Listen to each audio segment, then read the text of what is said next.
back. Yeah, we are. We're on the internet, mate. We made it. Oh, it's been a while. It's been a while Oh. since I could. Was that hold my head up. with your hands? Well, I presume he used his Yeah. hands. I would. He had a bit of a big fat meathead, so He did. I would have thought he'd need use of his appendages to hold his head up high. I mean, maybe that's what the song was all about. The fact that he was quite thick, if you know what I mean, sort of top heavy. Oh, I thought you meant mentally. No, I didn't. No. I meant literally thick, as in just Round, width, large, yeah, thick, girth. I can't remember his name. It's Aaron something. Lewis? Aaron Lewis? Is it? I don't know. Aaron. I mean, was it Stained? It is No? Lewis. Was it? Yeah. Yeah. Stained. Yeah. There you are. I liked it You're when welcome. Fred Durst was there. There you are, internet. Who's feeling those fucking lighters? It's the in the middle of this bittersweet ballad.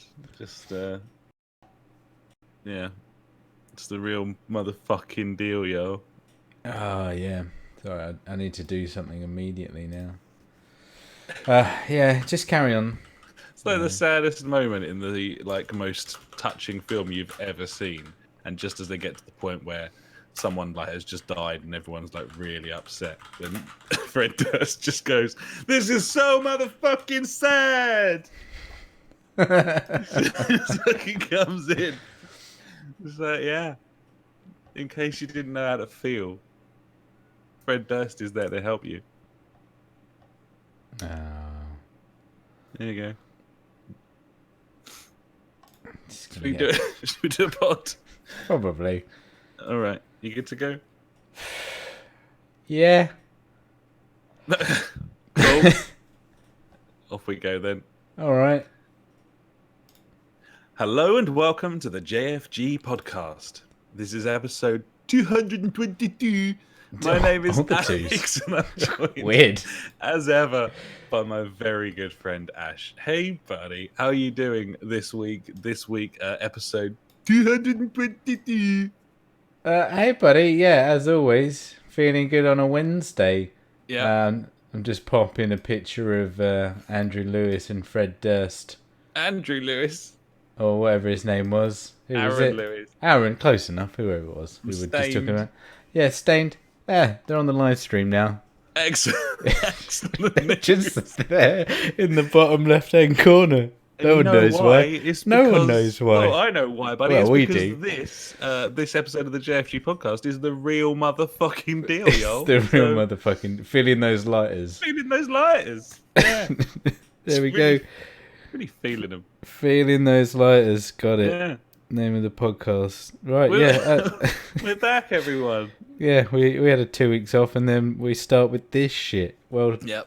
you're welcome. Yeah, Yeah. feeling good on a Wednesday. Yeah. Fucking thought to give me the hope to go on and all that shit. Yeah, buddy. I've been busy.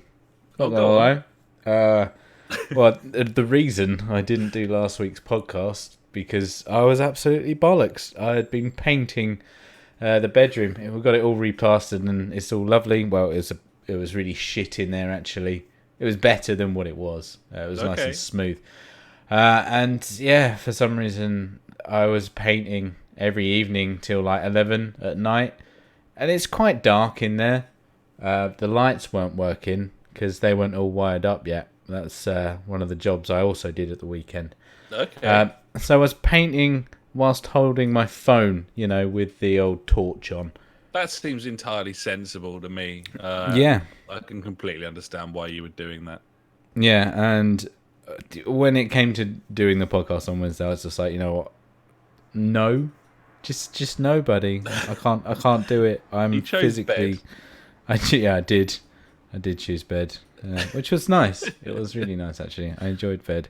Well, we're back now. So Yeah, that's we're nice. back now. Yeah, we're back in the zone. I'm talking about absolute wank that no one cares about. So yeah, I finished off painting. We got some new blinds, some the wooden slatted blinds. Yeah, very nice. I know, upper class, mate. That's what I am. Yeah, definitely. Yeah. Actually, to be honest, it's made a really big difference to the room. Looks really good. They used to obviously we got the new windows in there. I don't know, like a month ago or whenever it was now, and for the windowsill, they used to be like PVC, like on top of it, but underneath was this like wooden original like windowsill. So I was like, yeah, fuck it, we'll have that and I'll restore it. So I've been sorting all that shit out as well this past week, making it all nice and tidy. But yeah, I just think it looks nicer than PVC, really. You know, I'd agree with wood. that. It's more natural. I mean, in a way. Yeah, you just want 4 walls and Adobe slats for your girls. Exactly. That's all there is to it. What's wrong with that? Exactly. You know, I've also been on a work team building day, buddy, which was work team building day. Yeah, which was mandatory. Yeah, this was the first one I went on was a couple of years ago when I did the white water rafting and got a paddle in the face. Yes, that was good. So obviously we went back to the same place because that's where team building happens. You know, that's what it's all about. And we did pretty much the same stuff, but bar one thing. So we did the high walking thing in mini golf again, and I was like, great, I've done this. That was cool. Did that for 5 minutes. Then instead of last time we did, I think it was like laser tag or something. This time it was combat archery, buddy. Okay, and what does that involve exactly, buddy? It's a small area in a very lightly dense. What's the opposite of dense? Lightly dense? Less dense? I don't know. Wooded area. Sparse, yeah. Sparse wooded area. Quite a small area. I think there was like 7 on each team. You have 1 arrow and a bow and a face mask, obviously, for safety. Right. And on the end of the arrow is just like this rubber ball. And you just shoot each other and then he takes score. And at first I played it all stealthy and like, oh yeah, archery, and you know, I was like Legolas or whatever. It was pretty cool. Trying to think of other archers, but I can't. Link, Robin Hood. Maybe. Robin Hood. You're from Nottingham. You can't think of Robin Hood. You say I'm from Nottingham. I live in Nottingham. I'm not from Nottingham, buddy. You've been Don't there tar long me enough with now. that brush. You belong to them. One of us. Well, I didn't think I'd have such a simple and easy and elegant opportunity to mention Celeste during your intro. Oh, but it there very you go. Much sounds like well done. What you were doing on your team building exercise, buddy, was heading out into a field and playing prequel to Celeste, Towerfall Ascension. Yeah, in a way, apart from I can't fall from the sky. Yeah, I guess you could say Towerfall Ascension was the game. Hole and land above. No, not yet, anyway. But yeah, there you go. So, Towerfall Ascension, a great game. Great game, yeah, great game. Also great in real life, especially when you realise that, you know, everyone's really shit at shooting and there's loads of arrows dotted about. So everyone was like hiding behind trees and I'm just like walking about like nonchalant, like whatever, hit me. Try and hit me, you cunts. You can't hit me. Your arrows. They didn't hit me because like it's really easy to dodge them.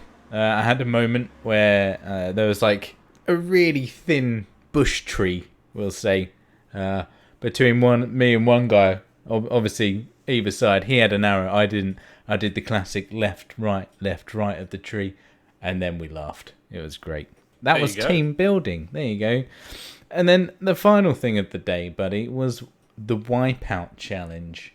Or total wipeout, or whatever you want to call it. I don't know. So this is just an inflatable you can run around. That was a bit shit. I was expecting more. Had some slides on it though, so that was nice. Okay. You know, I mean, that's better than a kick to the dick, but obviously not really in the same league as a physical version of Towerfall Ascension. No, true. Highlight of the day was Towerfall Ascension, buddy. Yeah. If anyone gets to have a chance at archery combat, highly recommend it. It's good fun. But I did hurt my legs because I don't exercise at all, and I was running around like a dickhead for a little bit at the start, like I said. But no, yeah, good fun. Work team day. I mean, I didn't bond with anyone. They put me with a group of people that work in the same, not even building, to be honest with me. Like, what's it? The same, well, prison. But I don't know them. They're all a bunch of cunts, buddy. Fuck those guys. Fuck those guys. Gibbons.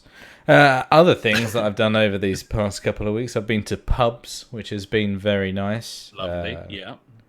That's for eating and drinking, you know, bit of both. The two, yeah. Sunday was a good day. Well, it wasn't. It was a bit shitty. It was raining. And we went out for a little bit when it dried up, went to the park, and it was about lunchtime. I was like, we should probably go to the pub. So we did. I had a couple of pints, came home. I had a little sleep on the sofa. It was brilliant. Great day.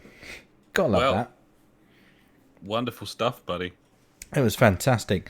And then lastly, buddy, I got a little update on the new PC build. Which, presumably, buddy, based on my estimations, you're using right now. You are completely wrong.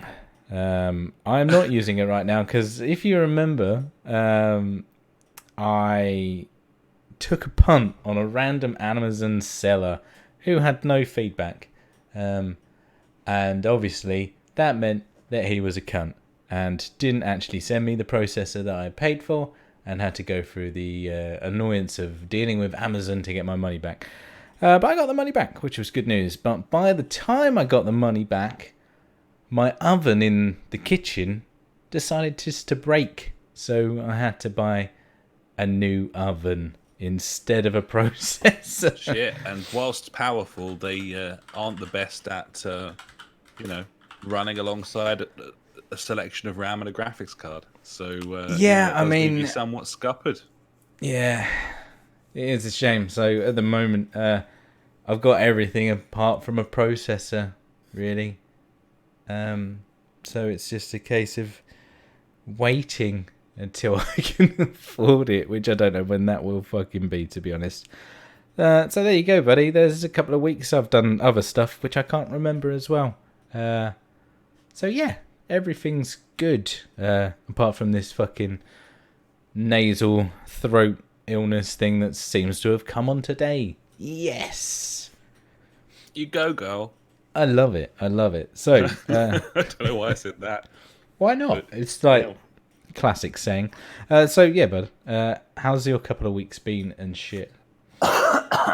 Well, yeah, fine. Cool, sweet.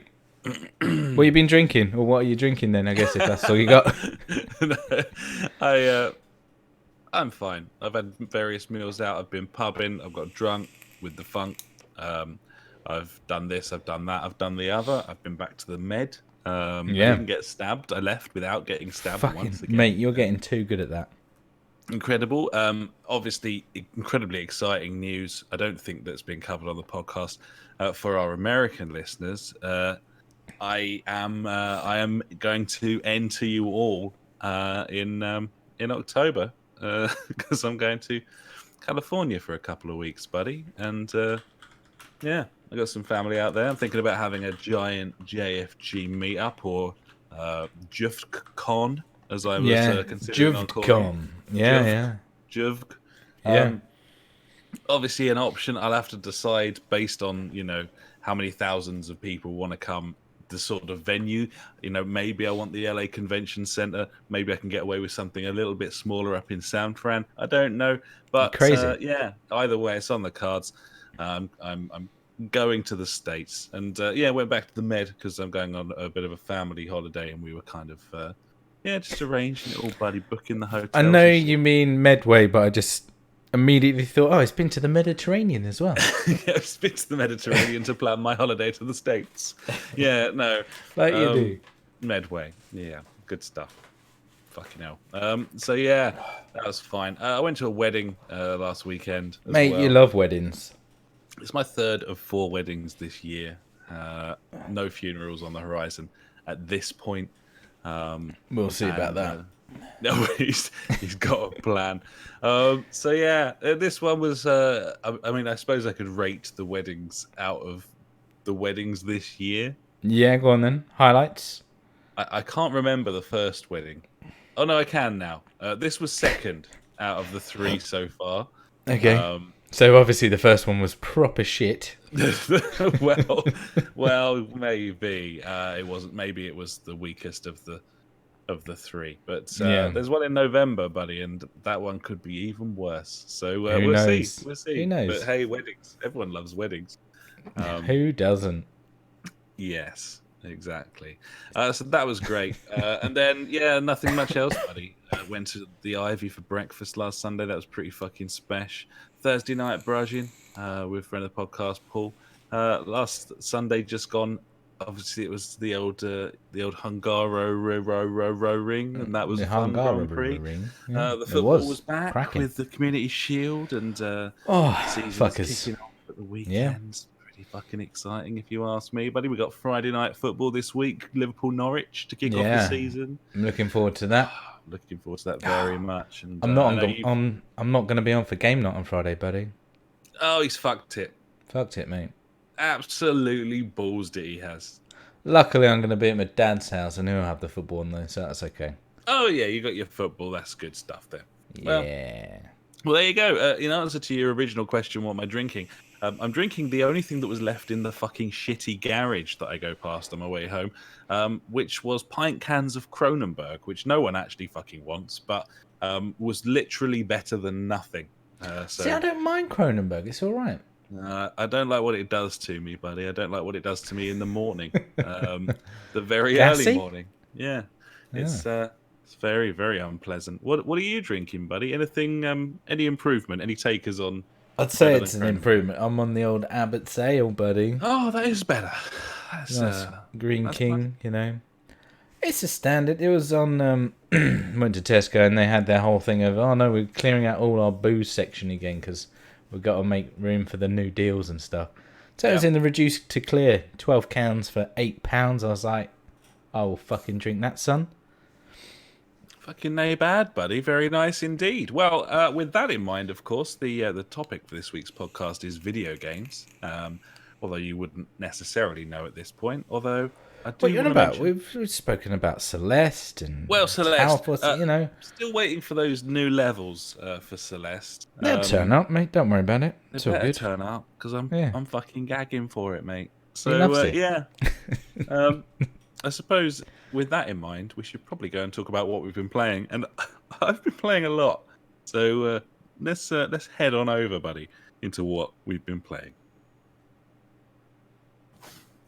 So would you like to kick things off, buddy? Get the old proverbial ball rolling, as it were. What have you been tucking into with your little thumbs? Well, this is obviously for our younger listeners because we've got loads of them. Probably not. I've been playing some Fortnite, buddy. / being a good dad. So, because my son got a really good report card and stuff at the end of the end of the year, I said, "Look, bud, you can have a season pass." Because all of his mates, every kid under the sun has a Fortnite season pass, apart from my son. I'm like, nah, fuck that shit. I'm not no bitch. I'm not paying for that kind of thing. And he's been fine with it, to be honest. But I was like, you know what, he's all of his mates have got all these fucking skins and stuff, and when I listen to their chat, they're like, "Oh, you're in a noob skin. You've got the noob skin on." It's like, well, fuck it, no. Kids are just cunts anyway. You know that. So I was like, "Fair dues, bud. You can have this." So I bought him the fucking tier with the extended thing, so he got 20 tiers up of the 100 already. I was like, cool. So he was already in front of his mates at that point. So he had all the latest gear, so he was showing it off and things like that. But then people started catching him up. So I was like, shit, I can't have this. He needs to be. I just want him to feel special for just a little bit. So obviously I've been booting up Fortnite, and there's all these different challenges you can do to earn extra XP and stuff like that. So I've just been smashing them up for him. So I've been getting him all the new skins and the new whatever the fucking shit you unlock through it anyway. So he's when he plays it with his mates, he's like, yeah, I've unlocked all this cool stuff. And they're like, wow, that's awesome. I'm like, sweet. So, yeah, I've been being a good dad, I think. You've been grinding for your son. Yeah, man. Yeah, And that would have strangely meant enough, something very different in the 80s, but yeah, no, fair play. to be honest, it hasn't been like I've quite enjoyed it. Like the game, I'm mainly playing like Team Rumble, which is like 20 on 20, like first to 100 kills. So I haven't got any like the fucking pressure of like, oh, I'm gonna meet someone, I'm gonna die, and they got to respawn, or not respawn. I have to start the whole thing again. It's just it's like a team deathmatch. It's all right actually. Like I don't mind it. It's more fun. I think it is the Battle Royale game mode I don't like. Full stop. Yeah, I've kind of come to that conclusion having played 3 or 4 different iterations. It's just not for me. I like one, I'm not that good, so I will die, and 2, it's just too stressful. It's fucking. Well, it's I'm not that impatient either. Like, well, yeah, there's that as well. I don't know the instant gratification of dying and like being chucked straight back in. Like it just makes it feel so throwaway. Like it's just so unimportant. Yeah, exactly. I know, right? But yeah, it's good. I'm getting the hang of building stuff now. I can make myself a little tower and get up in it and like speedy do it. I'm playing it on PC, which I'm finding a lot easier as well than on controller. So that's also good. But I think that's probably it about Fortnite, unless people want to hear about how I'm still being a good dad. And I feel like I'm going to continue to do these little challenges and stuff for him. It's all right. It's not too bad. Secondly, buddy, I've been playing Gears of War 4. Me and Trophy Annex managed to get about 2 or 3 hours in over the weekend of this. And first impressions, buddy. It's not that great, is it? Well, I played like an hour of it, having, and then we sort of decided, me and the missus, to work our way through the other games in the lead up to Gears 5 being launched. So we were halfway through Gears 2, and already kind of running out of steam, if I'm honest. Like, we really enjoyed playing through the first game, and a lot of pleasant surprises there. Certainly the krill sections, I found them incredibly annoying the first time round, but to be honest, it didn't really bother me on this occasion. So, yeah, but 4, it just feels... It hasn't got the... Well, firstly, it hasn't got the sparkle of a Gears of War game. Like, it doesn't feel like that fucking big special franchise, and I think that's got a lot to do with the fucking insipid storytelling. Just I don't know. It's just I don't give a fuck about anyone in it. I don't care about them. No, like, it's dull. It's just dull. Yeah, it doesn't look that great either. No, they try and do like a nice setup, as in like how they got from where they were to where they are now as an intro sequence, which is fine. You're doing the storyline, but also I didn't care at all about what was going on. I was like, where's Marcus Phoenix? Where's the team? They're probably all dead. I can't remember. But yeah, storyline, characters are pretty weak. There's a lot of cutscenes. Well, the cutscenes seem to go on for quite a while. Yeah, just put your troll down because you thought you were playing a game. You're not. You're watching one. Yeah, I know. I'm not a massive fan of that, unfortunately. And then when I did start playing the game, it felt very old in its movements and mechanics, as in, like Gears of War was when that first came out. But when that first came out, that was cool because it was like, oh wow, the cover system's really good. The moving from cover to cover is really good.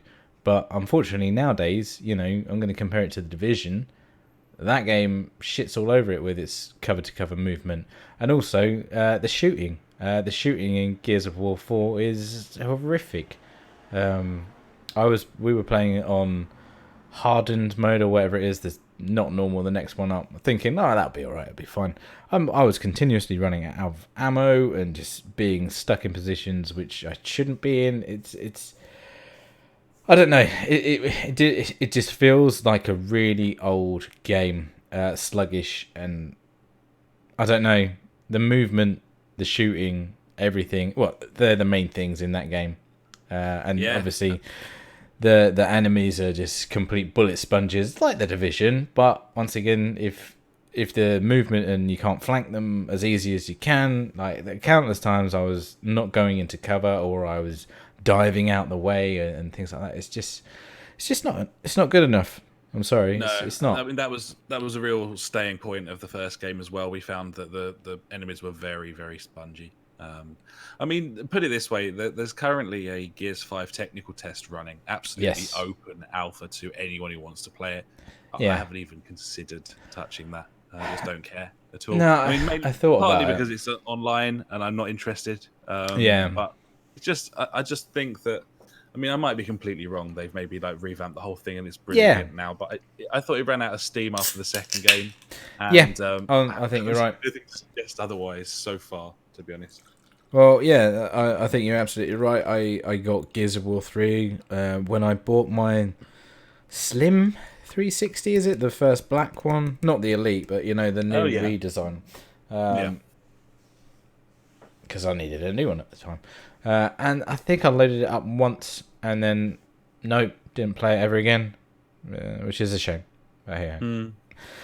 So yeah, there you go, buddy. That's about it for me this week. I've got a couple of games lined up that I want to try and start, but seeing as the fact that I'm not going to be at home for most of the week after Thursday, I'm not coming back till Wednesday, so there might be some Switch games. I'll try and get Mario Maker 2, see what that's like. Yeah, it's a shout. Yeah, I think if I had a Switch, I'd definitely want Mario Maker. It looks fun. Gibbons, buddy. So yeah, what have you been playing, mate? Anything else, huh? I've been playing quite a lot of stuff, buddy. Also, this is the first week that we aren't really going to talk about F1. I think everyone's probably heard enough about it. Yeah, people know.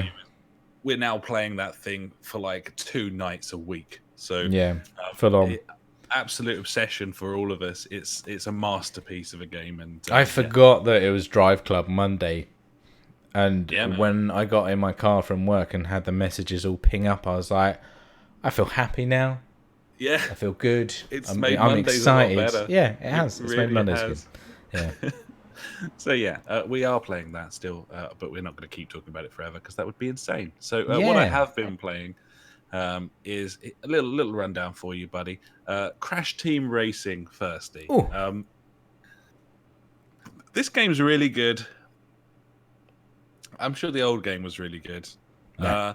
This game has also never played it. Microtransactions added to it since we last spoke, as well as a new dinosaur-themed track. Activision have done this because they are horrible cunts. Yeah, they are. And so, of course, they have. And that's bullshit. Is the map free? The map is free. So I think that's the trade-off these days, because obviously, like the new Call of Duty, they've said as well that all the maps are going to be free, but obviously it's going to be riddled with these like horrible microtransactions. Now, in my eyes, I'm like, fine, do that. I don't care as long as like it doesn't affect the game, like the gameplay, like people just buying skins and shit like that. Like fucking do that. If I get more content for other people being retards, sure. I don't care. I think I've come to the conclusion of that now. I don't care that they're there anymore. I mean, it looks suspiciously to me like there are different karting skins that you can get that offer stuff like 5% NOS boosts and that sort of thing. See, that's when it gets wrong. That's bad. Which obviously is complete bullshit. The bottom line is I couldn't give a flying fuck about any of that because at no point will I ever play that game online with people I don't know. That's true. I certainly won't play it with anyone who's willing to get their wallet out to buy a fucking skin for Crash Team Racing. Man, because I wouldn't be totally speaking to that person. So what I can tell you is it runs fucking liquid smooth in 4-player split screen at 60 frames. Wow. It's on my shitty old PS4 from 2013. Yeah. It's a pleasure to play. It's brilliant fun with 4 people as well as the AI. And yeah, we had like a proper tournament. The missus had some old friends down, and they got a mutual love of all things like Bandicoot. And so yeah, it was really good, brilliant gaming session. And yeah, we've been playing it a fair bit, me and the missus. It's not especially fair. because it's a karting game and they aren't. There's an element of No, luck. that's how it works. Yeah, It's unfortunately. rock hard, this game. But what I will say is the nuance in the boosting mechanics makes it a real fucking Tony Hawk's experience to me. Like stringing together boost after boost after boost. If I would imagine if you're looking at like speed running folk, then they could probably string together essentially one long boost for an entire race, because you know, if you're not boosting, you can be drifting around a corner to build boost. Whilst boosting, you go off a jump and you boost, and it's just really fun and it feels really skillful and satisfying. Couple that with a great wealth of content just out of the box, just because the original game did. I'm sure if this was a new title, it'd have 6 tracks, but that's not the case because it's a remake.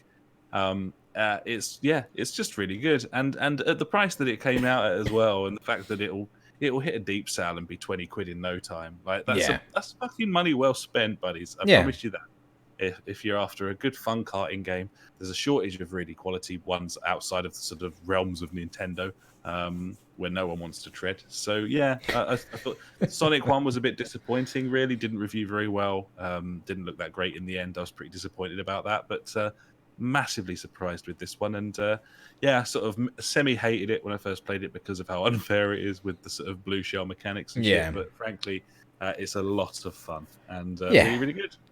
Nice, buddy. So, that's Crash Team Racing. Next, I was out in the dune and I had a little look around, buddy. I was like, oh, I'll go CEX, see if there's anything on offer there, and been meaning to find more reasons to use my Drive Hub, aka magical little doohickey that lets me plug my PS4 wheel into my little shit heap and play Xbox racing games.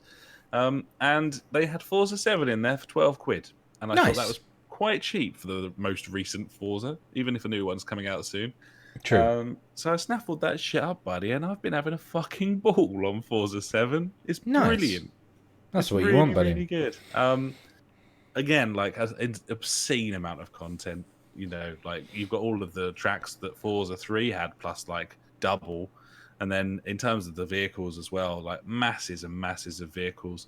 Plenty of fucking DLC bullshit, microtransaction bullshit here as well, by the way. But that's video games at this point. And there's not much you can do about it except not buy them or pick them up for 12 quid. That's true. Giving the developer and the publisher nothing. Yes. So I went down that road. You're welcome, Microsoft. Suck a bag of dicks. There we are. Forza 7. It's really fun. It's a great game. It's always a little bit kind of trial and error with the Drive Hub because it's a wheel that isn't designed for that console. It's doing some interpretation. You get some weird little glitches and foibles here. For one thing, if you pause a game whilst using the Drive Hub with the wheel sort of turned sharply, then it'll kind of stick there and rumble away weirdly. That happens in some games. It's a small price to pay for, being able to use. Well, yeah, exactly. But it's not ideal, certainly. And each game requires a fair bit of tweaking because some of these racing games aren't even recognizing that a wheel's connected. So, you kind of got to fuck about with it a little bit. And essentially tweak controller controls to work with a wheel. But Forza isn't one of those. It's got kind of constant controller and wheel inputs for you to tweak, and it's literally got that Project Cars thing of fucking 50 sliders and faders, and you can kind of move everything. Nice. And same old story really. 2 degrees of rotation, have to tighten that up a little bit, and then perhaps like not quite. The dead zones on the brakes and the and that sort of thing. But I'm racing it fully manual with assists off because that's our thing now apparently. And that's what we do. Been driving about in a little Fiat 500, and then I was like fucking about in a little Atom around brands and shit. It's really good, really good. The AI is good as well. It doesn't just follow along in a procession like many Codemasters games do. It's got more of a. They overtake each other, they get into scrapes, and you see cars like flying off and shit. And some of the most enjoyable moments I've had so far are playing the game's old tracks, the ones that have been on Forza since the first game, really, like that Maple Valley and that's it's a classic. Sebring and that sort of thing. They I didn't really like some of those tracks back in the day, but they just flow really nicely. And when you're doing it all manually as well, it's kind of a pleasure. It's almost like a sort of wonderful remastered version of some of those old tracks. So yeah, it's a great game. It's really good, and everyone should probably get an Xbox. But hey, here we are. So, as this is the simulation racing game on Xbox, how does it compare to Gran Turismo and F1? Yeah, and I suppose Project Cars as well to a degree. Yes, sorry, Project Cars 2. Yeah. No, it's cool. GT's far more. This feels more vicious than GT. GT feels more neutered, more soft, and I suppose more arcadey, just because of the way that the cars kind of break and stuff. It's just more. It's the same way that GT has always kind of been. It's got this sort of almost like a slick sheen over it that kind of detracts from realism. Doesn't mean it's a bad game. It's actually a very good game, but Forza's got a bit more grunt. The cars feel weightier. They feel more vicious. And kind of more powerful as well, and all of that serves to make it feel more realistic than Gran Turismo. Compared to Project Cars 2, I don't believe Forza 7 has the sort of... Well, it certainly doesn't feel like it's got the physics engine that Project Cars 2 has. It doesn't feel like it's got the simmy-realism of Project Cars 2 either. Yeah. It's still quite simmy, but there's just something, there's just this little sort of arcade streak running through it. So it's maybe a little bit more accessible than Project Cars 2, I would say. I've got Giga Ram in the chat saying Gran Turismo sucks compared to Forza 7. Well, I wouldn't agree with that at all. I think that they're different games, really. But yeah, I mean, GT Sport, when it came out, I thought it was absolute bare bones, like a bit of a fucking joke. That's true, but they have continued to add and add. They have, at the same time, they probably should have released a finished fucking product. Probably should have. They've taken the Ubisoft approach there. They have. Forza's certainly got so much more content than Gran Turismo. But also Forza is absolute ball bag online against like strangers. Whereas GT's actually fucking playable. A decent thing, isn't it? Yeah. Yeah, it swings and roundabouts. I personally think that Forza has got a far more satisfying feel to it than Gran Turismo. I like Gran Turismo, but it feels far more video gamey, despite still having a level of sim about it. It's like its own fucking thing. It's not like proper motorsport. Whereas Forza, herring round like in a hot hatch round Brands Hatch, for example, it does feel simmy. It does feel like it kind of captures the spirit of racing more. But I would argue that neither of them can hold a candle to the feel that you get when you're racing around on Project Cars 2 on a good wheel with the assists off, like open wheelers or something going around Silverstone. It's special, that game, in comparison. So yeah, that's kind of how I would see things, buddy. It's really good though. I really like it. I'm having a ball on it, Forza, and so nice as well because I always quite liked Forza. It was kind of ahead of its time, really. I thought when it first came out on Xbox, and it's just nice to revisit a series that we made our decisions, we bought our PlayStations, and it's just so nice to be able to play like a timeless franchise that I loved before I made that switch. So yeah, it's cool. That's always good. That's all good. Yeah.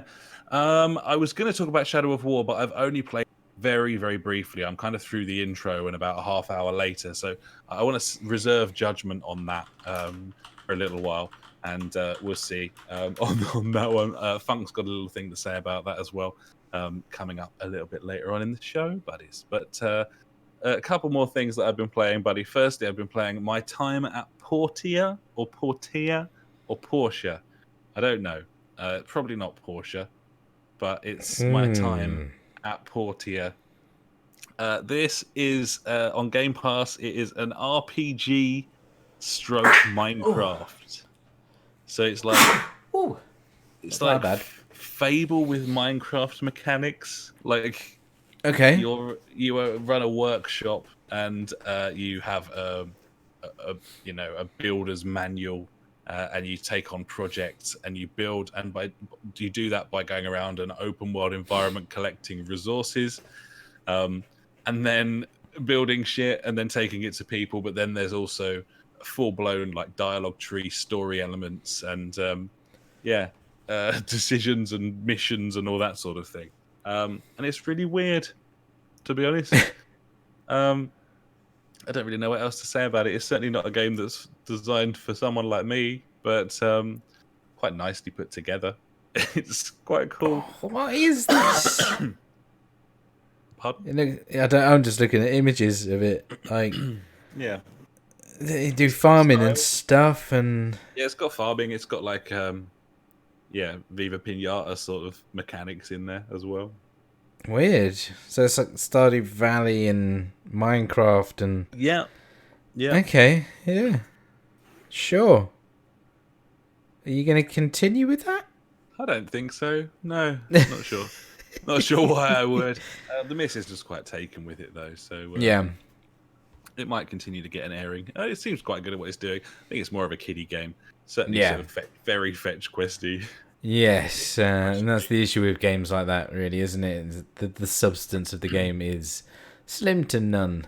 Yeah, it's well put together, but it's kind of tired formula.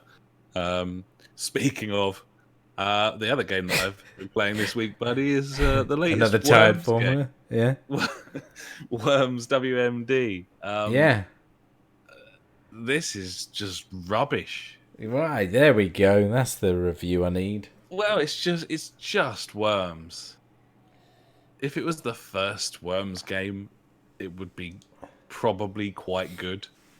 It's all just worms, buddy. That's all it is. Worms. They're all It worms. flashes It's up at the worms start, again. Like 25 years of Worms or something. It's like, And nothing's changed. well, is there another franchise in video gaming that has evolved so little, has done so little, like technologically and in terms of invention, than Worms?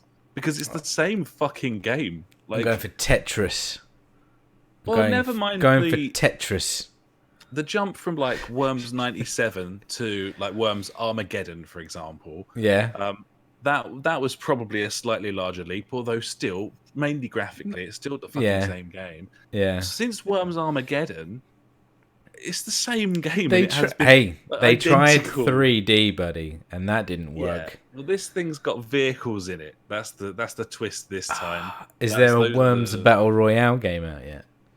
It's the vehicle stuff's rubbish. Like, it's really fucking clunky as shit. They've thought about Worms Battle Royale. Like, they've been like, right, yeah, let's do this. Well, there's no way worms, that they'd never do anything even vaguely as innovative as that.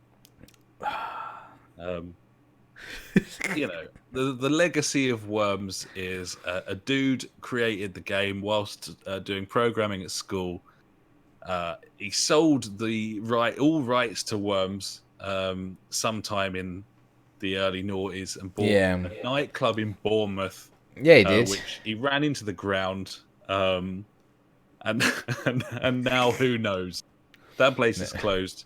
And but Worms lives on, Worms. Buddy. It does still live on. Worms lives on. But should it? The answer. They'll never die. It's just a clunky, shitty mess. As far as I can tell, the only thing that they've done that I don't remember being in the previous one is let you somersault jump forwards, so you can do. The sort of double jump back you do to get up little surfaces. You can do that forwards now. There's your innovation since 1990. I love it. I love Worms. It's a great game that got released a long time ago. Always been a fan of Worms to a degree. It's often been fun over the years, but enough is enough. Yeah. And know when to stop. Yeah. Finally, from me, buddy, very quickly, I've been playing Ashes Cricket because the Ashes are on at the moment. My cricket? No? They added Ashes Cricket. It's my cricket. Ashes, of course, being the tournament, the cricket named after me. Yeah. England and Australia, named after Ash here. Yeah. No, real thing, real game. This game is bollocks. When was this released? How old is this game? it looks like a 20-year-old video game. Now, nice. it might have come out this year. Who can say? You reckon? Maybe. How? Ashes cricket. How and why? Well, no, I know why, because you want to play a cricket game. But how have you managed to be playing this? Is it on like Game Pass or something? It's on Game Pass. Oh, man. 2017 this game is. That's not that old. You would not guess that. It looks awful. I do quite like the batting and the bowling, and I suppose those are pretty important. I mean, that's it, really, at the end of the day. It seems very easy. You've only got fielding and running else to do. I hit like 300 in like 15 overs, which seemed there you go. Bit. It was on beginner, though. That's like 90 balls. Yeah. And I could do the maths, but I can't. There's a lot of 4s and 6s. Oh, yeah. Add it up. Yeah, like 300. It looks terrible, this game. It doesn't play that badly, considering. The commentary switched that off straight away. Holy fuck. I had a wonderful moment. I think there's 4 or 5 different commentators, and that sounds impressive, but they've only got about 10 lines each, so, you know, that was pretty easy to do. You can save the game during a test match. Obviously, a sport where games can go on for 5 days in real life, you kind of need the ability to do that. I was playing a game and I saved it, and I came back later and loaded it up and carried on playing, and the commentary team had changed, and there was something about that I thought was quite funny. I just thought it was. I had this Aussie couple commentating before I saved the game, and when I came back there was some British dude commentating. I just liked the idea like that you do. The commentary team were just sitting around twiddling their thumbs, and then they fucked were like, off. "No, we're going for lunch. Send that dude into the yeah, swap out. Yeah, nice. I like it. Anyway, it's fine. If you're in the cricket mood, it's on Game Pass. It's all right. It plays okay. It looks terrible. It's clearly awful. But yeah, whilst obviously the cricket's on, if you fancy a bit of cricket, you can play it. There you go. That's what you can do. What happened to Brian Lara cricket? That was good. Something we've both been playing. Oh, I think. Have you been playing this? Yeah, I did put it in the both section, unless you haven't played it, but I'm pretty sure you have. I didn't know if I'd put it in the both section. I couldn't really remember. But it's fine. The demo is out, of course, of the new PES. eFootball Pro Evolution Soccer 2020. It's the new football game from Konami, buddies, if you're not aware. They release a football game every year for some reason. Who knows? We don't know why. They continue to do it, though, and credit to them for that. And this is the new version. The demo's out. I've been playing it quite a lot. Let me ask you to begin with, buddy, how you feel about it. What are your sort of initial thoughts of this new version of the game? I have played 3 games of this. I think I played like Juventus versus Man United, all 3 games or something like that. I can't remember.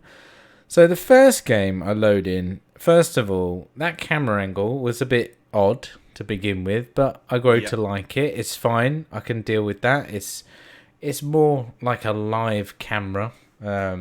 It's just cool. Zooming in, zooming out. It's quite, actually, to be honest, it's quite nice when the ball's further up the pitch either end, because you can see more of the pitch, I guess, in that sense. Yeah. My first game I lost 3-0 because I gave away 2 penalties and a free kick. Now I feel like you can't really press the ball too much in this game because of that, and at no point did, like, me personally have control of the player that made the foul as well, which I thought was incredibly dumb, being the fact that he gave away 2 penalties. I can live with the free kick, yeah, that's fine, but for the computer like AI player to be fouling them in the box is crazy. It's mental.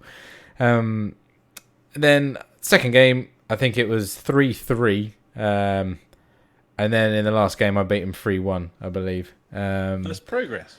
Yeah, I got better. Let's put it that way. I didn't foul them as much which was good. And I learned that shooting's all right. Yeah, I mean, the main thing that I took out of it was, you can't press the ball as intensely as you can in every other football game ever made. Let's put it that way. Because they will just fall over on their keys and hurt themselves. It just feels so like treading on eggshells all the time. It's such a delicate game. You know, like it's kind of a passive aggressive fucking thing. Like you just want to come and you can't. Like you have to keep holding it. You know what I mean? Like on the vinegar stroke. Delicate. Yeah, got it. Yeah. You just can't fucking just go for it. You can't just thump it. You just want to beat it off. It's so like so balletic. Like you just little taps to the button, charge it a little bit, press the ball for a little while, sort of shepherd them. Now let go again. Otherwise, as you say, instant foul. It's going to be a foul. Just and really sort of... Some of the decisions were not fouls. Like not talking about the penalties, but like some of the free kicks that I gave away were just. No, they were not. It wasn't a foul. I'm getting the ball, and I'm just like, has this game not learned? Like, because it's always had issues like that anyway. I think it's accurate. Yeah, I genuinely. I don't think it's accurate, as in I don't think that, like it's giving fouls that aren't fouls. Like it totally is doing that. Yeah, but that's football. Yeah, like no, now, totally. I understand. That's sport now. I guess so. And people are buying more fouls and things like that. If you watch the Premier League or if you watch La Liga, like just watch a game and see how many fouls are given that definitely aren't fouls. And the rules of the sport used to be like if you get the ball, it's not a foul. But now it's like you knock someone over or they have a little roll about or you press them a little hard. True. Like, even if you get the ball, then it can be considered dangerous. Like several times since I've been playing this, I've come sliding in. I've taken all of the ball and nothing of the man. It's been completely legitimate, and the ref's blown the whistle. And I've got angry, and then I've thought about it, and I've thought, in real life, they probably would have given that. Now that's pants, though. I know, but they're trying to emulate real football. The reason that they've gone eFootball Pro Evolution Soccer is because they're trying to emulate the real sport and make it the definitive virtual version of the sport. I think that this is all a tactic. So does that mean, like, when we play teams online, they're just all going to be cunts and try and buy fouls constantly? Well, they will be anyway. They all are already, obviously, have been for years. But I don't know. I mean, what it means is it's kind of like a more of a game of chess and harder to just like power through teams. Like it's more tactical. This game's much slower as well than last year's game and than FIFA. And some people will find it incredibly frustrating for everything we've just said. Some people will find it a complete delight for those very same reasons, because it's like a battle of wits almost, like working your way through. And I think it's going to be a bit Marmite in that respect. Like I find it pretty frustrating a lot of the time. Then there's sort of flashes of genius in there. I think the passing's very nice. I think the crossing and the way that the ball is so analog, that typical PES thing, is great. Like it's really great. The AI, they have fixed the AI in this demo compared to last year's game. I'm not noticing like very obvious patterns of what it's doing. It's nice and random. And stuff like tactics have never really mattered as much as they possibly should in video games of football. But the way that this game's made is going to be absolutely crucial because of how delicate everything is and how easy it is to give fouls away. It's harder to get out of trouble. And I found that I was playing as the Arsenal and I was pushing the front three, like really pressing the ball and causing them to make like massive mistakes and play balls that like weren't on and that sort of thing. There were flashes of real brilliance there. The camera, it looks nice, but I don't think it's practical. And I changed it to the old camera, and that made the game feel far less special. I think one of the things that's making it feel like this is a leap forward from last year's game is that camera. And when you switch it back to the old one, you realise that it's not much different, this game, than the last one. So that's kind of a big thing, I think. Yeah, it's early days. I mean, we liked last year's demo, and then the game came out and they changed it Yeah, beyond it all was recognition. absolute balls, which they'll probably So do again now because everyone will complain about this from the demo and say, "Oh, yeah, I'm getting fouled too much," or "I'm giving away too many fouls," like I'm doing right now, and then they'll adjust it so it'll be just like the old one, yeah. more than likely.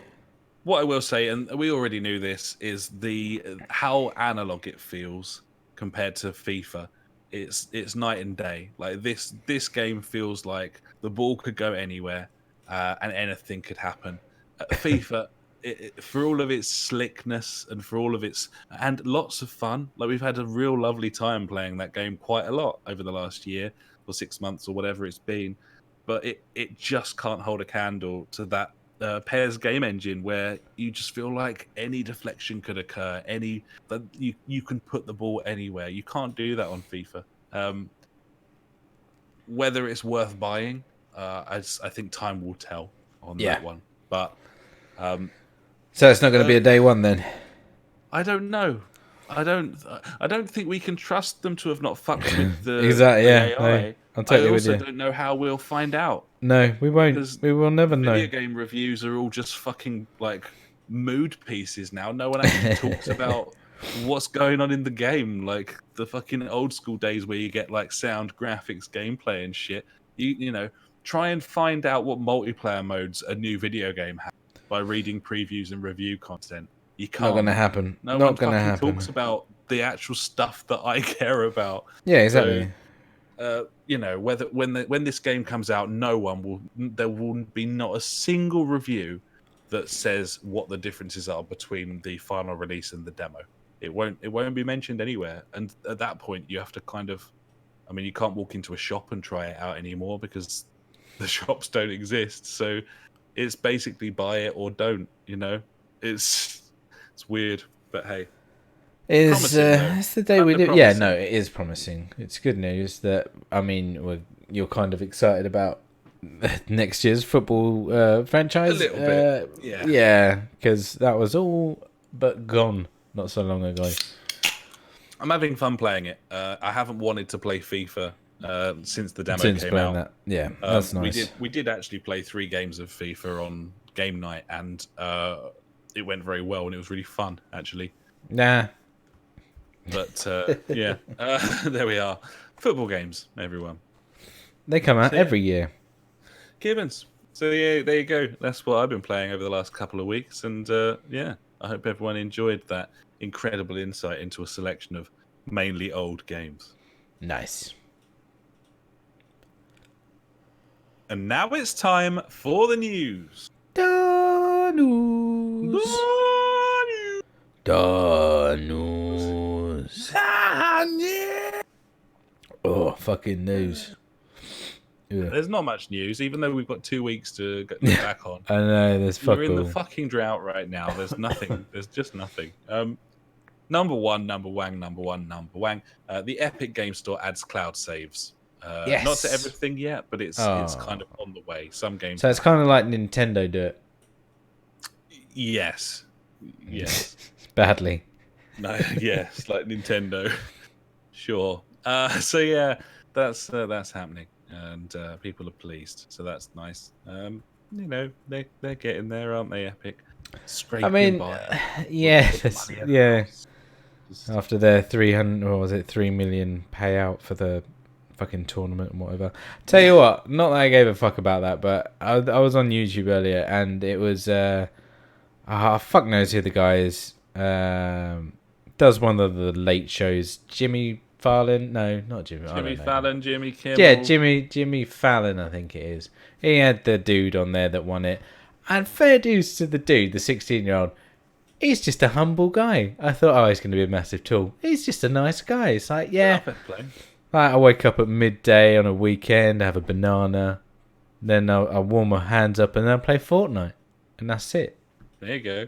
I was like, sweet. Like, That's he's a just life. he wasn't like a dickhead or anything. I expected him to be an absolute tool. But there you go. That happened. Hey ho.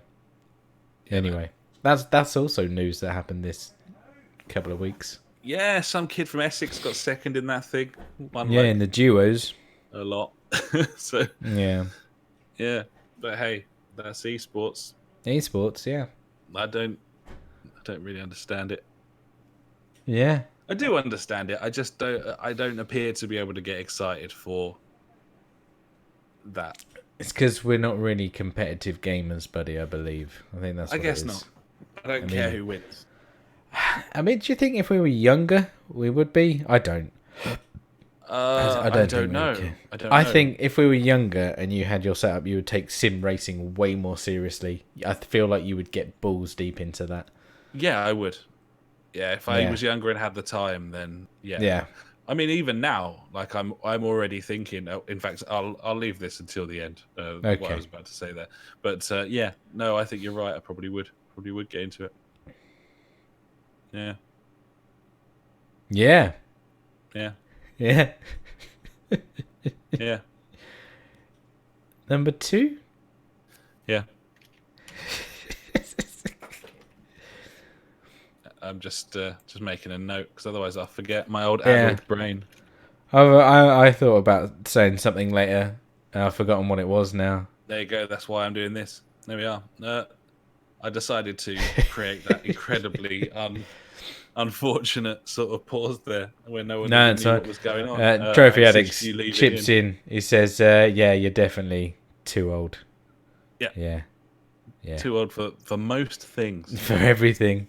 It is too old now, mate. But What happened?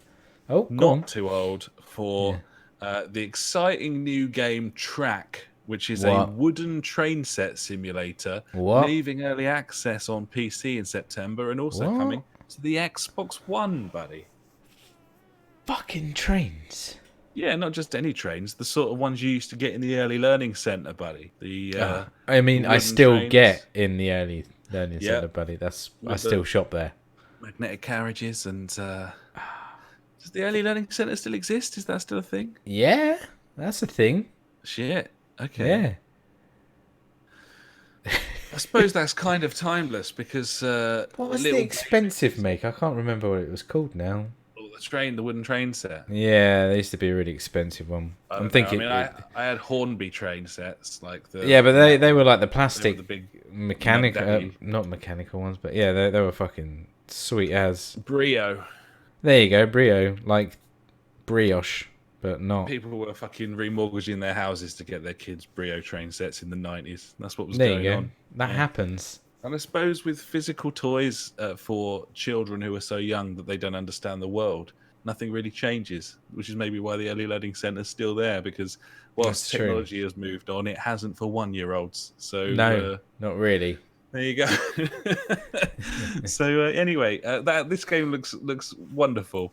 I really like the look of it. I don't know what you do in it exactly, other than put a train set together and then send a train around it. I also like the fact that the developer of this game is called Whoop Group, which that's a good name. I've got a lot of time for. But yeah, it looks like a really cool little thing, and possibly setting a bit of a precedent of strategy-esque or top-down-esque sort of games kind of sneaking onto the Xbox. Now that you've got Game Pass on the PC, they're pushing like Xbox games for Windows and all of that sort of thing a little bit more now. I think the Xbox is going to have a leg up in the sort of RTS sphere that Sony isn't bothering with. So I think that's quite interesting. And yeah, it just looks cool. I like the look of it. We will move on. Doom Eternal's Slayer versus Demon mode has been shown off. And it looks like a sort of watered-down version of Evolve. Oh, that sounds good. Yeah. I mean, Evolve, but in the Doom engine with that Doom combat. I think that would be better than Evolve. I mean, it kind of already had this, didn't it? Like, if you think about the way you could take on the role of a demon in just sort of team deathmatch on the previous. Yeah, you had you got whatever power up or whatever it was. Yeah. Every so often you could like pick it up and be the devil man, and yeah, you could choose which one you were going to be, wasn't it? Or am I just thinking of Evolve? I think there were different power ups in different locations, and whichever one you picked up determined the demon that you had, or something. Yeah, like that. something happened. It was quite a lot of fun and quite chaotic because a lot of the levels were kind of too small for an animal that size to like occupy. So it was pretty fun, I thought. and this is just a twist on that, like a game mode for it. So Yeah. not that ingenious, but it's quite cool. And Evolve could have been real big, I think, if they hadn't fucked it with The with microtransactions. microtransactions and weird stuff. So yeah, Oh. fucked it. What happened? That will happen. Next, Schoolboy. Sony has now shipped 100 million PS4s. This is the quickest any console has reached the unit, 100 million units there, which is pretty bizarre in my opinion, if you think about it, considering how basically sort of uninteresting the PS4 is. And I'm not saying it's a bad console. I think it's a great console because of its versatility. But if you look back at all of the sort of consoles that we grew up with, it's probably the most fucking faceless. Like, there's always been at least like a gimmick or something. Yeah. Like, what's the gimmick with PS4? It's just a PC, isn't it?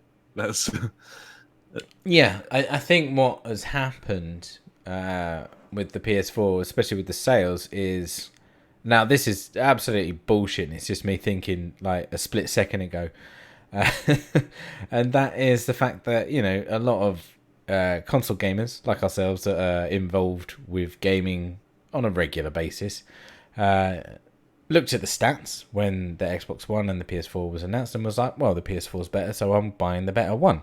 So obviously that swayed a lot of people, but then if you think about it, I reckon more your average Joe would buy like a PS3 over an Xbox 360. I don't know. Yeah. Maybe. And so I'm just saying those people that would have bought a PS3 have now bought a PS4 because their PS3 is like dead or just really old and shit. But also the boost from like people like us that were like, well, that one's better, so I'm going to buy that. So I think that's how it's got there so quickly, I reckon. And stupid people also like me that buy two of them. Yeah, I mean, the pros helped as well. I'm sure that's driven sales, and the sort of sleeker model, bringing out VR, all of these things have helped drive sales. But the actual base console itself, it was never very interesting, really. And no, it isn't. No, but it was more powerful. So x86 platform to be, developing games for, and that's fine. But you think back to record-breaking consoles of the past, the PlayStation, the first like proper marketable CD drive console, the Wii with its movement controls.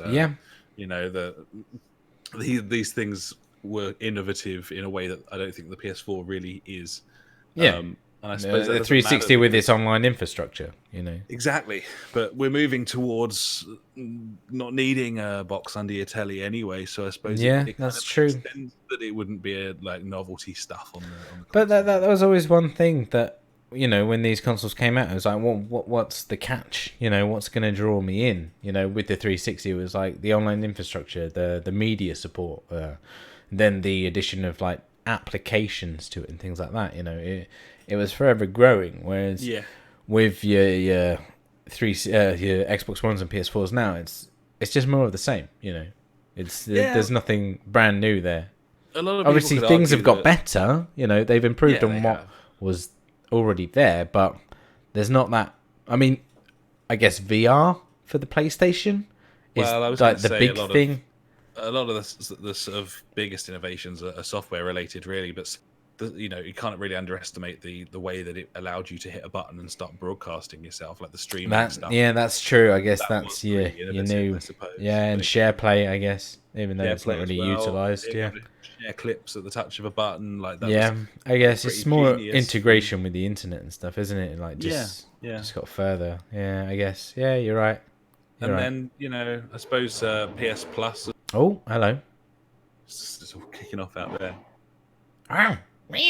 Someone with a little tiny little cock out there. It's got a little wanger revving his engine. And it is a he. So I suppose software innovations, that sort of thing. The subscription-based services as well, kind of bringing that in with the games. And like you say, streaming and stuff like that. It's it's getting pushed forward at the moment. But But hey, there you are.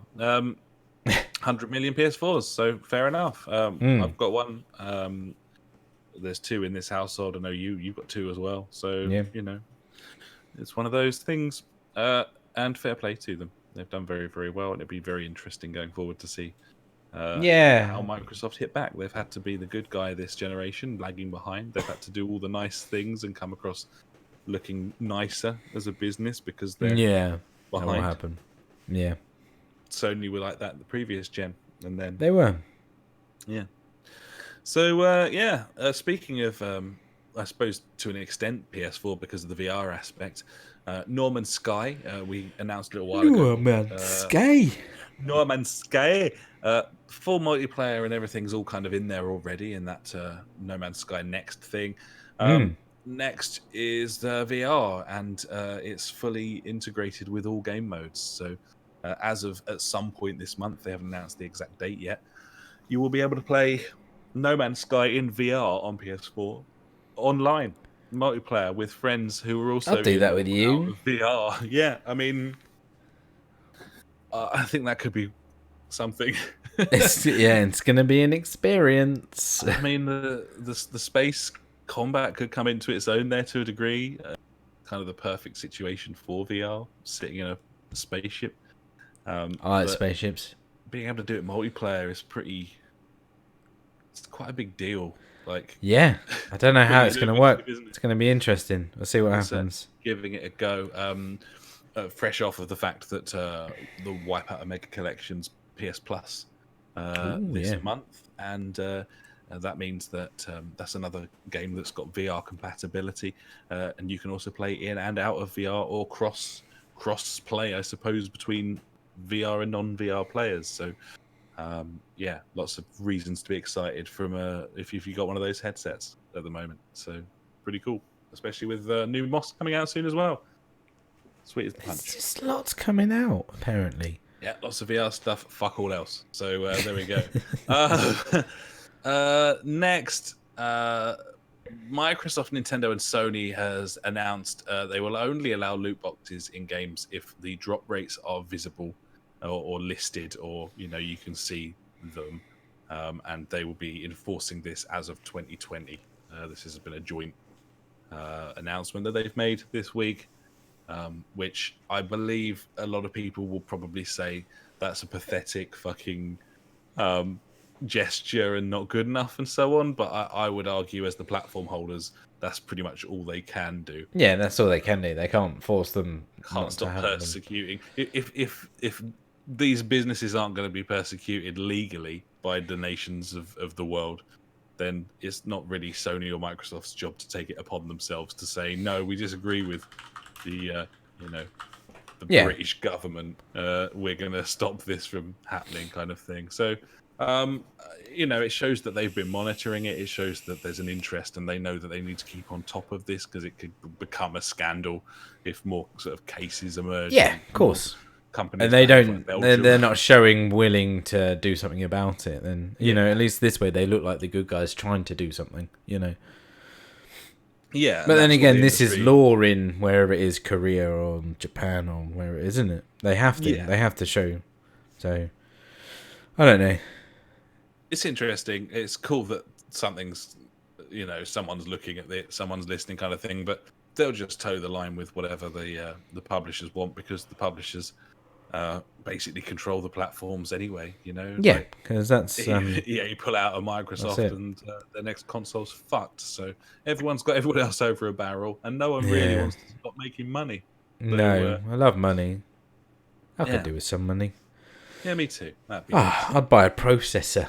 My oven's also broke today, by the way. Oh, no way. Yeah, we had it on earlier, and the light hasn't gone off. It hasn't. I just put my hand in there. It's fine. No, just relatively warm. How am I going to cook my spring rolls now? I thought. Popped it on the grill setting. That seemed to do the trick. But, there you go. It looks like the fan's gone. So at least you just have to phone up your fucking landlord and be like, "Oi, fucking that's broken," and they'll fix it. Yeah, I'm sure you haven't got a fork out for one, buddy. No, that's true. But I do have to chuck my earnings down a hole for property. I don't know. So Oh, that swings is and true. roundabouts. Swings and to a roundabouts, degree. I guess. Yeah. You know. Finally, from me, buddy, Trump once again links mass shootings to video games. This after another mass shooting. Trump obviously is a fucking cunt. What a champ. There's no allegedly about it, Yeah. and doesn't know what he's talking about. And if you don't know what you're talking about, you're not going to make an God. exception and know what you're talking about when it comes to video games. So yeah, probably disregard that one, buddies. I really like it when that happens. Yeah, absolutely. You know, I don't know if you saw, I think it was Reggie from ex-Nintendo fame tweeted out that, was it, video game sales chart and compared it to gun crime chart. And was it like Korea was like fucking massive on game sales with teeny tiny. And I think Canada or somewhere else was another one. They had loads of fucking game sales, teeny tiny. America, they had a big chunk of game sales, fucking massive gun crime. And then it went to like Paris, Germany, UK. You know, relatively decent size on game sales. Teeny tiny gun crime. The only country with big gun crime was America. You know, it's just facts. That's all I'm saying. Yeah. Well, however you feel about the right to bear arms, I'd love some bear arms. Yeah, bear arms. However you feel about the right to have bear arms, Yeah. It has absolutely no bearing on video games. I think that's something we can all agree on, and Donald Trump really is kind of proving that, because if he says something, it's likely to be false. So thanks very much for that. That's the end of my news, buddy. So I think it's time probably to hand over to you for my favourite section, actually, and I'm sure the listeners as well. And that, of course, is Ash's News favourite things of the week. Cheers, buddy. Fuck knows what I've got here. What have I got? I don't know. Oh, we were talking about how last episode, I think it was, how in the States Nintendo are going to fix pardon me, all the Joy-Cons for free, which is nice. That's not going to happen in the UK though, unfortunately. No. They're like, fuck you guys. Yeah, I'm not sure what that's all about because it's a Don't worldwide know. problem. I don't know. But either We've way, just not complained enough yet. Is that? I think I'm guessing so, buddy. The only other news that I have this week really is that, and it is about the Switch again.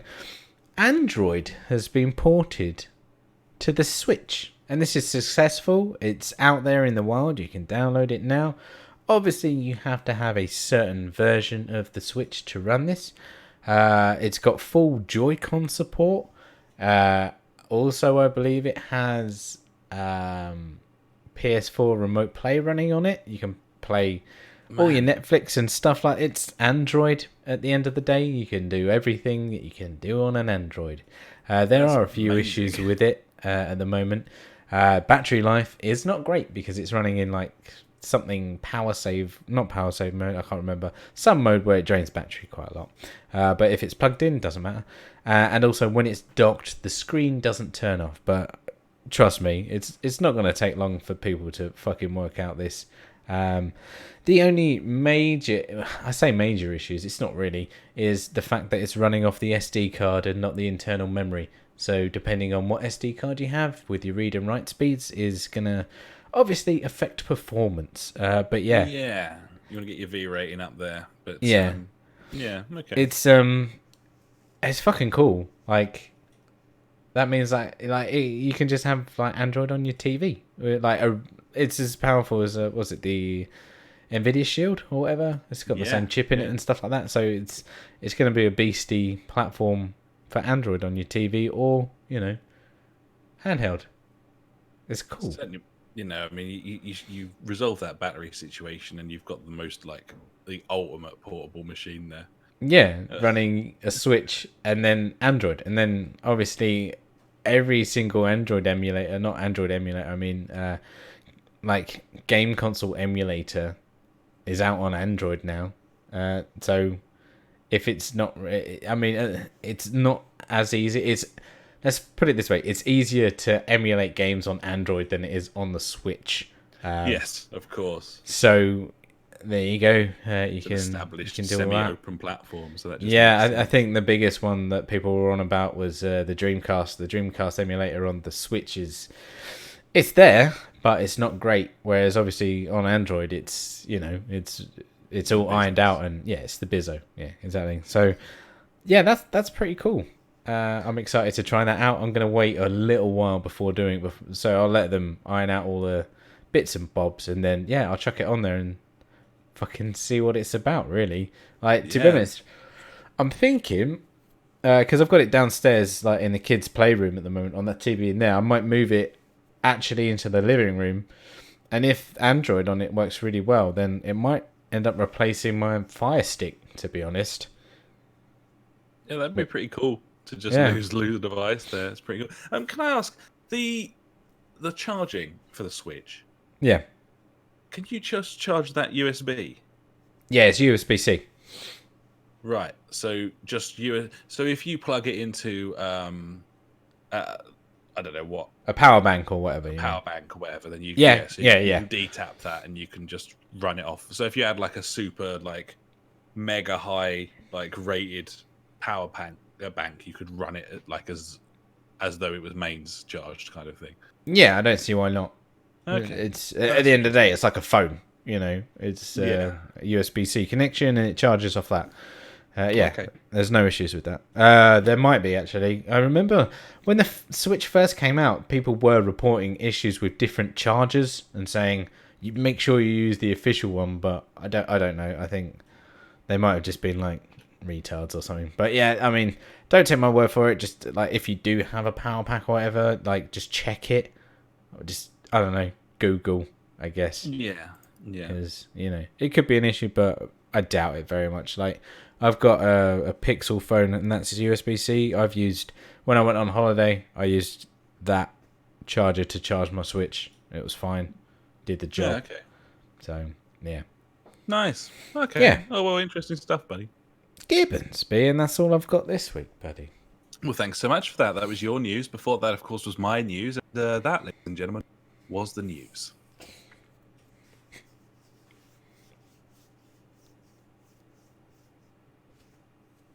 So a very brief question here, buddy, where we'd normally have out this week. The answer is no, nothing is out this week. Literally no games are out in this particular week. Nice. It's the first time it's happened this year.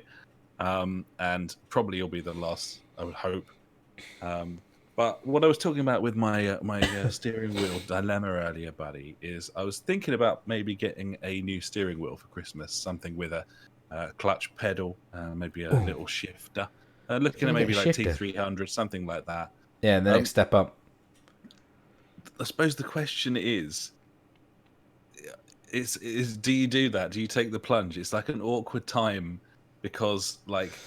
Yeah, you got to think about compatibility exactly in the future. Exactly. What's it going to run on? I don't know. Obviously, my saying to that is get a PC because then it will just work. But that's a big no for you. I know that. I mean, if I was going to spend 300 quid on a wheel before a console came out and not know it's going to work on it, I don't think I would. I don't think that's a wise decision. Even though you do have your drive hub or whatever, which will pretty much you would think would work because you just got to resolve it. But it's not perfect, elegant. Is it? No, exactly. It's not what you want. Like, I mean, I was looking at my G29 the other day. It's got a PS3, PS4 switch on it. Yeah, great. What about PS5? It's great that I can use it on an older console. But what about the next one? You would hope that they would just work. But these, at the end of the day, these are companies that want to make money, so fuck you, really, at the end of the day. Yeah, I mean, the problem is when we do upgrade and move on to a new console, we're not going to be able to afford to pick up a wheel at the same time. No, not at the same time. The ideal would be to get one in advance. But the good news about the PS4 and PS5 is that the games are going to run on both, I think, isn't it? The games will run on both, but will the wheels? No, but hopefully you would still have one of your PS4, so you could play that game on your PS4 with a wheel.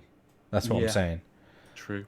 I mean, the wheels that we have now, I'm not saying like go and buy another wheel because you can still play on the old console. I mean, like even when we buy a new console, if we want to play the wheels, we can play it on our PS4s instead of the PS5s. Yeah. And then in time, we'll pick up another one.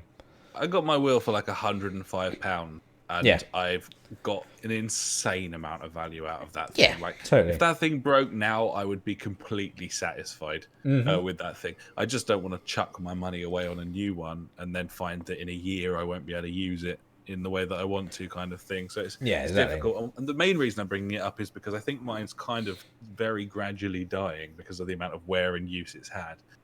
I can kind of hear the belt turning in it and that sort of thing. After hundreds of hours of use, so my hand might be forced because I just don't think I could. There's no point in having a game console without a steering wheel anymore for me, and I think probably everyone else is in the same boat.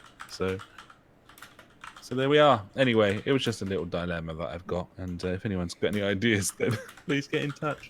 I don't really know, but for now we will move on. Well, just quickly, Trophy Alex has popped in the chat. He says, I remember a lot of the official PS3 headsets and shit didn't work on the PS4 when it was released and stuff like that. It's so, true. you know, there's history there where this shit doesn't work on the next gen. And that's the main thing I would worried about. He's absolutely right, and some people would suggest that the fact that they've said that the games are going to work means that the peripherals will. I would say the opposite is true. Like the fact that they've already extended that olive branch and said that they're going to make the software work properly is every reason for them to not fucking bother with the hardware. So it's not a fucking identifier of where it's going to go, is it? So I mean, at the end of the day, it is what it is. Yeah, I don't think any of the older wheels work on the new ones, kind of thing. So why would they do the same? Troph says a lot of the things were resolved months later, though. So maybe they might add support to it going forward. But that would be down to Sony to do that, though, wouldn't it? I suppose so. Yeah. Because another thing, like Sony and Microsoft and whoever selling you these consoles, they want you to buy all the new peripherals, like the official controllers and stuff like that. So. Because it's more money for them. I just don't know why Thrustmaster or Logitech don't invest in making their wheels cross-platform. I don't see I can't see any reason. It's not like they're competing. Like I don't know. It must be how they work, because like my USB headset, it doesn't work. It works on PS4 and PC. It does not work on Xbox when I plug it into the USB. Yeah, I suppose so. I mean, it's just how they work. My Drive Hub proves that. You could do it easily. Yes. That thing is this big, and I don't know what's in there, but magic is there. Yeah, it's literally the size. It's smaller than it's half the size of my phone, and it makes it work. So I don't know. Anyway, there you go. That's my dilemma.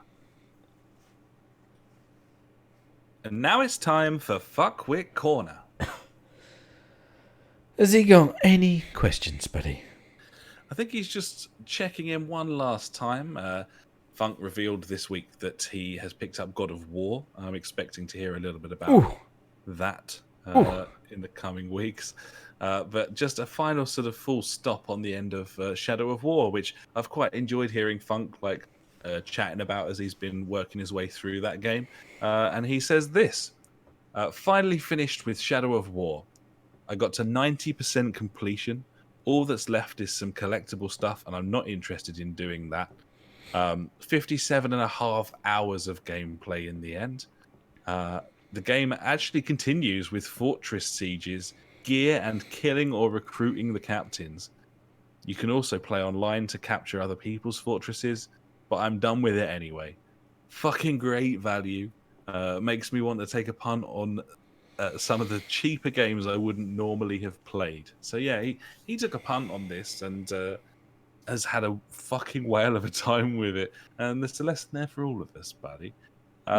Sometimes it's worth just taking a bit of a fucking punt there and getting stuck in and seeing how you go. It's true.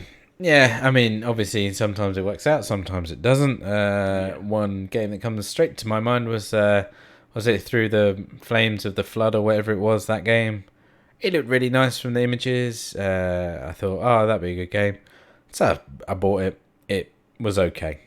I played it for a couple of days, and that was it. Which is a shame. But when you do find that game, like, that just gets you engrossed and, it was just a random punt at nothing.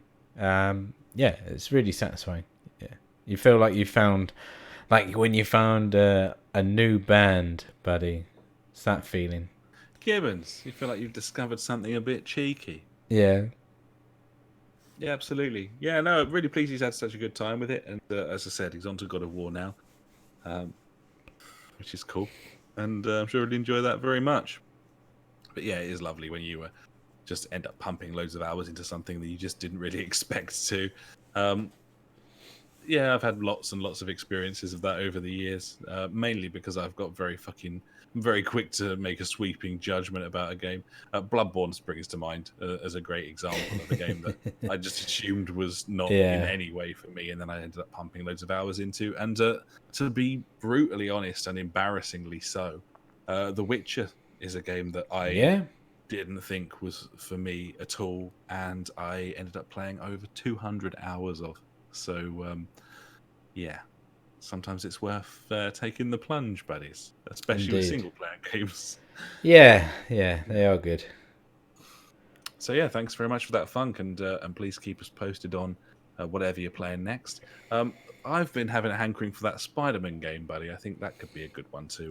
I think next time that's in the sale, we have to pick that up, to be honest. Yeah, but seems pretty cool. Funk's on the God of War, and I'm sure it'll be interesting to see. Obviously, we gave that our Game of the Year last year, and it'll be interesting to see if he agrees that it is brilliant. We shall see. But thanks very much. And now it's time for JfG Street Beat. Street Beat. We want to know. Get on the show. Get in the show. And Cosmic Dad's on the show, buddy, because he's been chatting away in Discord. He has. And here he is. He says this. Sorry, chaps. Still catching up on old podcasts. Taking a leaf out of Ash's book and moving house this week. No pressure. It's only been 2 years in the making. It's always fun moving house. Games then. Void Bastards tweaks the formula just enough during the 10 to 12 hours it takes to play through. But pirates are complete fucking assholes. And there really needs to be more ammo to pick up. Maybe let you make it in crafting? That would be, yeah. I actually, I forgot. I've played a couple of hours of Void Bastards, actually. I've got it all loaded up on the PC. It's good. The art style is cool. It's really fucking funny. Really good game. But yeah, he's totally right with the ammo. Like, first one I got on, or second, I think it was one I got on, there was loads of fucking things there. And I was like, oh, I'm out of ammo. And I was like down the other end of the ship, and there was those like laser turrets kicking about. And I was like, oh, I'm just going to have to run for it. Hope for the best. It's a bit tricky, isn't it? Yeah, it's cool. Like the fucking the voices in that game are absolutely brilliant. It's like, oh, you fucking bastard and stuff like that. Yeah, it's so out of place, especially when you got like the Stanley Parable dude, like the posh British narration. Yeah. And then all the other voices are just completely at odds with it. It's it's very cool game. Very cool. Very, very cool. It is. What do we got next? Here it is. FM 2019 has enough new stuff to have drawn me back in, but it's still got some crazy AI in there, and the transfer player value system just seems broken to me. At this point, I think I want a complete rewrite, but it makes them so much money that it's never going to happen. It's just like FIFA. Yeah, just like FIFA. Just like FIFA crossing over there, the fucking Venn diagram. Yeah, I mean, that game... really, since Sega got hold of it, it hasn't changed drastically. No. I have loaded it up, and I made my manager, and then I was just like, wow, I don't even know where to begin right now. Like it's been, I think the last one I played was like 2012 or 2013, around then. Yeah. And I don't know. I was just completely lost, and I don't think I was in. When you're just not in the mindset for that kind of game, I was like, no, not today. Yeah, I mean, I dip into. Usually at some point each 12 months, I download the Football Manager demo and play the sort of 6 month of a season that you can play. And yeah, I just haven't really noticed any difference for at least like 5 or 6 years now. But I'm sure that's because I'm only playing it in very short bursts. If you're playing, Yeah. like as Cosmic Dad said, like he's playing it regularly. There's enough new stuff there for him. And it's similar with the football games on the consoles. The It's football games. the football, going to play Yes. the football. Yes. Yeah. So yeah, I think it's got pretty stale now, perhaps. But as he says, like it still sells every year. So why would they do anything about it? Exactly. Yeah. And then Walking Dead: The Final Season is another one from Cosmic Dad here. He says it doesn't really do anything new, but if you've played the others, this one is a must. I'd rank it second or maybe third behind the original series. Okay, well there you go. I mean, considering that thing almost wasn't made at all, it's Yeah. not bad, is it? And he says a great one for playing with the missus as well. So No, there you go. Totally see that. My missus would probably get stuck in with the. I don't think we've played any Telltale games together, but mainly because I know that she'd get her teeth into them, and yeah. And you wouldn't like that? I don't think so, buddy. I don't think so. No. Finally, Never did. Cosmic Dad says, "Oh, sorry. Go ahead, buddy." No, I was just going to say I never did finish Tales of the Borderland. Or Borderlands, even. I mean, it was The Wolf Among Us was the one that I liked the look of, probably. Yeah, it looked good. I did enjoy the Back to the Future one, though, buddy. Yeah, that was very early days, wasn't it? Yeah, it was. Where they cut their teeth on that. Fair play. Yeah. Again, that no-clip documentary about Telltale's very good. If you are interested in that sort of thing, buddies. Yeah. It's on there. Finally, from Cosmic Dad, he says, the only other game, in inverted commas, I've looked at is Kind Words from the Humble Monthly Bundle and mentioned on Polygon. Fascinating, depressing, and heartwarming. Give it a go. No wheel required. Oh, there you go. Is that one for you, buddy? Maybe. Because obviously there's no wheel. That looks quite cool. I haven't looked at it, to be honest. I've been a lazy bastard. So I'm going on your comment of it looks quite cool, as in I might have to look at that now. Yeah. Yeah. Amazing looking art style. Yeah. I like the fact that it says he's got depressing in the description. That really gets to me. Well, I will investigate that. Yeah. So thanks very much. Thanks so much for that, Cosmic Dad. Wonderful contribution this week, and Gibbons. Always nice to hear what people are playing in the community. Obviously, you can join in the festivities, buddies, if you head over to our Discord, which you'll find by going to www.thejfgpodcast.co.uk. You can find the Discord link on there, and come and join in. Or if you're watching this live on Twitch, it's somewhere in our description shit underneath it, because we stream this live every week. We're online now for some reason. Every week that we do it, we didn't do it last week, so we went online last week. Yeah, suck it. But when we're here, we're here, and we're usually here. To be fair to us, most of the time we're here. Yeah, Gibbons. So come and have a look. Get stuck in. Gibbons. Fucking sweet. There's one more buddy there. Is that a message from Mel Gibson's soul buddy? Yeah, or what's his name on YouTube? Something Not I can't remember. Sleeky Not I. I'm gonna go for. Okay. I can't remember anyway. But yeah, I think it was about 3 or 4 podcasts ago when because I've started taking over the writing of descriptions for the podcast, which is a bad idea because I can't spell.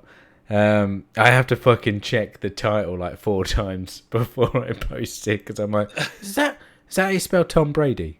Is that it? Is that how you do it? Yeah. Anyway, I'm actually going on there on a Sunday after it's uploaded and making sure. That's good then. I've been spell checking and making any necessary amendments. But thanks, buddy.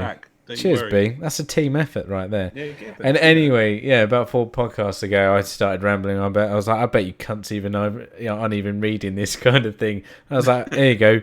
Here's the fucking magic word or whatever. Banana pancake. And bam! There you go. On our YouTube channel, he's like banana pancake. Boom. There you So go. at least we know Mel Gibson's soul reads nice the podcast description. He checks in from the wasteland every now and again, but so we know he's still alive. Hey, and, I went online the other day and he was playing Battlefield 4. You know, shit. that's probably the only game. He used to play that and NHL, I believe. Yes, absolutely. Good times. Good times. Gibbons, well, nice to hear from you, and nice to hear from everyone. Thanks everyone for their contributions this week, and yeah, cheers for that. So I think that'll about do us, buddy. That is episode 222 in the bag, and yeah, in dem sack, if you will. Yeah. It's all done. What the fuck are we gonna do now?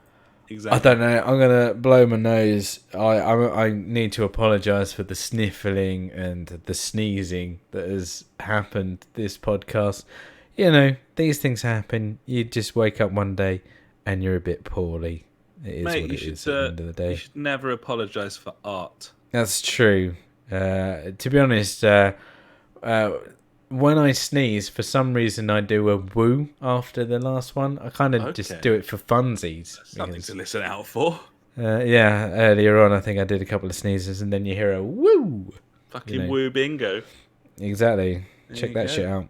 But Nice. I don't know what we want to do after this. Probably look at the store. There's another sale on, I believe, being Wednesday. Yeah. Lovely. It's normally our thing. I've got some credit that I need to stick on my account as well, so Yes, sweet. I'll probably do that. And I love it. Yeah, I love it as well, buddy. Fucking sweet. Oh well, lovely stuff. We'll jip off and do that then. Thanks so much for listening, everyone. If you have, if you haven't, then you know. Oh, and obviously a special thank you to our live listeners. You know. Yeah.